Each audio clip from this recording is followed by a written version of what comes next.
एक गांव में दो दोस्त रहा करते थे। एक का नाम था विद्वान, जबकि दूसरे का नाम था महाविद्वान। दोनों में घनिष्ठ मित्रता थी। वो दोनों गांव में व्यापार किया करते थे, पर उनका व्यापार अच्छा नहीं चलता था। एक बार दोनों मिलते हैं और बैठकर बात करते हैं। थोड़ा थोड़ा पैसा कमाकर घर गुजारा नहीं चलेगा। यदि हमें लाभ और धन कमाना है तो हमें मिलकर काम करना होगा। तो दोनों दोस्त योजना बनाते हैं कि हम बैलगाड़ियों का कारवां लेकर जगह जगह जाकर 1 वर्ष तक व्यापार करेंगे। वो ऐसा ही करते हैं। 1 वर्ष तक जगह जगह जाकर व्यापार करते हैं और उनको बहुत फायदा होता है। 1 वर्ष बाद जब वो वापस आते हैं, धन का बंटवारा करने के लिए बैठे होते हैं। तो महाविद्वान कहता है, मुझे तुमसे ज्यादा लाभ मिलना चाहिए, क्योंकि तुम विद्वान हो और मैं तुमसे ज्यादा विद्वान हूँ, इसलिए मेरा नाम महाविद्वान है। मुझे तुमसे ज्यादा लाभ मिलना चाहिए। विद्वान कहता है कि जब हम व्यापार करने गए थे तो हम दोनों ने समान पूंजी लगाई थी, तो भला तुम्हें कैसे ज्यादा लाभ मिलना चाहिए? महाविद्वान कहता है, मेरे गुणों के कारण, क्योंकि मेरे पास तुमसे ज्यादा गुण हैं। दोनों में विवाद होता रहता है, लेकिन कोई नतीजा नहीं निकलता। महाविद्वान घर चला जाता है और विद्वान को धोखा देकर विवाद जीतने की योजना बनाता है और अपने पिता से कहता है, पिताजी, आपको एक विशाल खोखले वृक्ष के अंदर छिपना होगा। जब मेरा साथी विद्वान आकर पूछे कि हमारे लाभ को कैसे बांटा जाए, तो आप कहना महाविद्वान को ज्यादा भाग दिया जाए।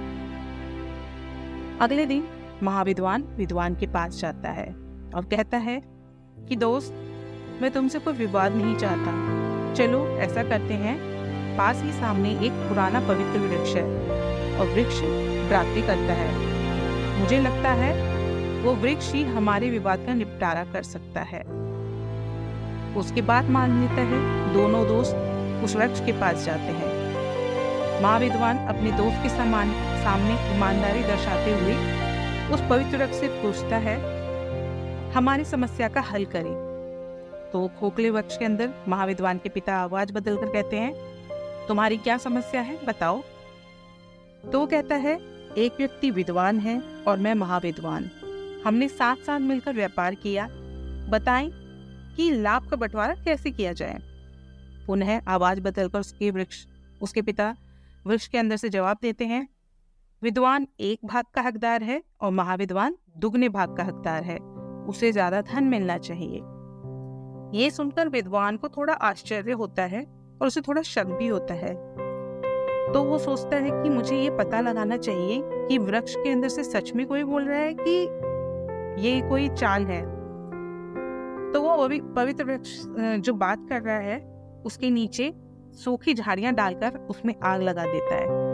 तभी वृक्ष के अंदर से महाविद्वान के पिता बाहर कूद आते हैं और गिर जाते हैं और बहुत शर्मिंदा होते हैं और विद्वान से कहते हैं कि मुझे माफ कर दो, मैंने झूठ बोला। हालांकि मेरे बेटे का नाम महाविद्वान है, लेकिन वो एक चतुर धोखेबाज है और मैं भाग्यशाली हूँ कि मुझे तुम्हारे जैसे वास्तव में विद्वान व्यक्ति से मिलने का मौका मिला है। और मैं मानता हूँ कि तुम दोनों में धन का बंटवारा समान होना चाहिए।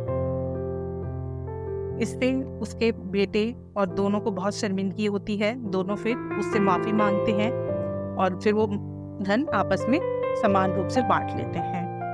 तो दोस्तों, हमें इस कहानी से यही सीख मिलती है कि हमें कभी भी धोखेबाजी नहीं करनी चाहिए और लालच नहीं करना चाहिए और अपने आप को होशियार और सामने वाले को बेवकूफ नहीं समझना चाहिए। आई होप दोस्तों, आपको मेरी ये कहानी भी अच्छी लगी होगी। आगे भी ऐसी नई नई कहानियों के साथ आऊँगी और प्लीज़ प्लीज़ प्लीज़ हमारे इस परिकथा चैनल को ज़्यादा से ज़्यादा लाइक, शेयर एंड सब्सक्राइब करें। Thank you. अगली कहानी के साथ मिलती हूँ। बाय।